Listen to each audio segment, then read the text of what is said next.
At 5:30 local time, a Russian corvette rode the Grey Azov, primed to fire 8-caliber cruise missiles at Ukrainian targets. What began as a routine strike quickly unraveled. Unbeknownst to the crew, 7 Ukrainian unmanned aerial vehicles were stalking the ship. The lead Rybaka leapt forward, pushing past for 100 kilometers per hour as coastal checkpoint guns opened up. Tracer rounds slashed the Don. Each 23mm shell could shred a drone into scrap.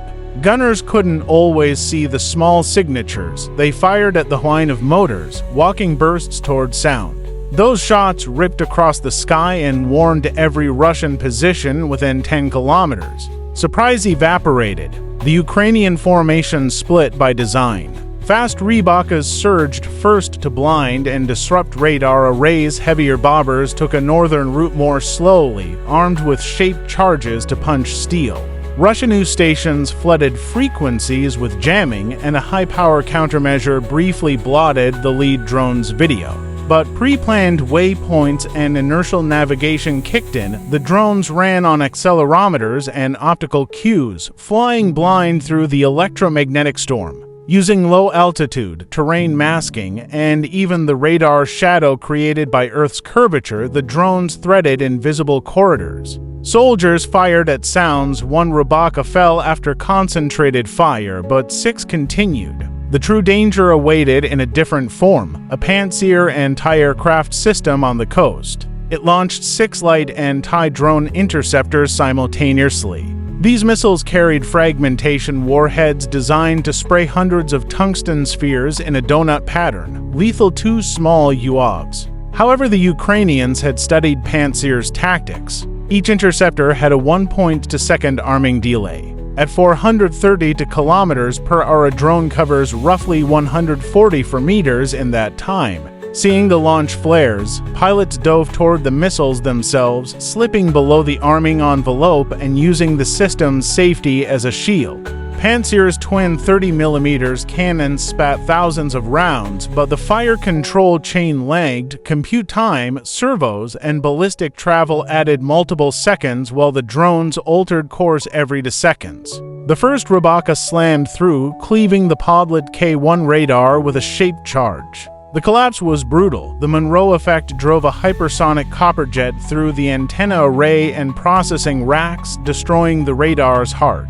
Seconds later, another drone struck the P-18 early warning station, wiping nearly 200 kilometers of detection coverage. The corvette's external eyes simply went dark. Blind, the warship relied only on its own sensors, a radar with roughly a 40 kilometers effective range, cutting reaction time to minutes. The corvette spun up its SIBS, AUK 630 square meters duet cannons and automated fire control, attempting Kelman filter predictions built for heavier, predictable P-270 missiles, not the twitchy UAVs. Algorithms averaged prior positions to forecast motion, but the drone's random 2-second course changes made those predictions obsolete.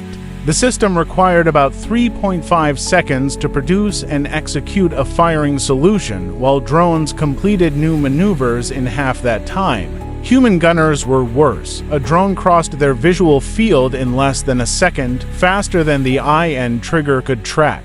Decoys bloomed as PK-10 chaff clouds, but chaff confuses radar seekers. The drones were camera-guided, unimpressed by metallic sparkles. The ship's TK-5 ECM lowered video resolution with broadband noise, but the Ukrainian control links used frequency-hopping spread spectrum across hundreds of channels per second, so frames just stuttered while control held. The operator timed approaches between the corvette's evasive turns and exploited limitations in gun depression. Twin 30mm barrels couldn't aim below roughly 5, leaving a dead sector under the mast. At close range, the drones became nearly invulnerable. The first Rybaka hit the radar mast dead center, tearing through antennas and comms. With targeting data gone, the corvette's defensive web fragmented. The bobbers then arrived. One dove into the electronics cluster, the other angled toward the missile magazine. The second bobber's shaped charge struck the forward missile cell area behind 15mm plating. The Monroe effect again produced a molten metal jet that pierced steel like paper, spraying molten copper into missile handling equipment, hydraulic pumps, and coolant lines. Fuel leaks, arc fires, and ruptured interlocks cascaded. The calibers did not fire. They were damaged, their launch systems wrecked or rendered unsafe.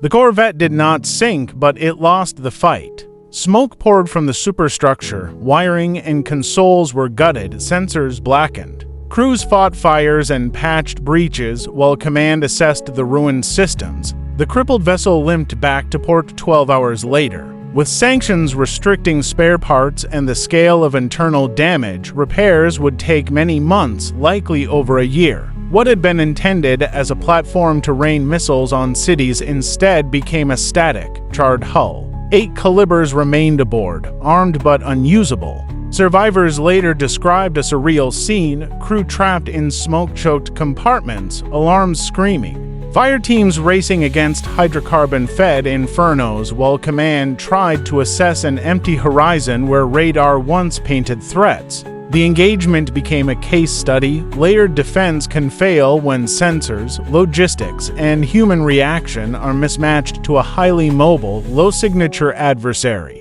Warfare is changing. Speed, software, and clever engineering now tilt the balance as much as tonnage and armor.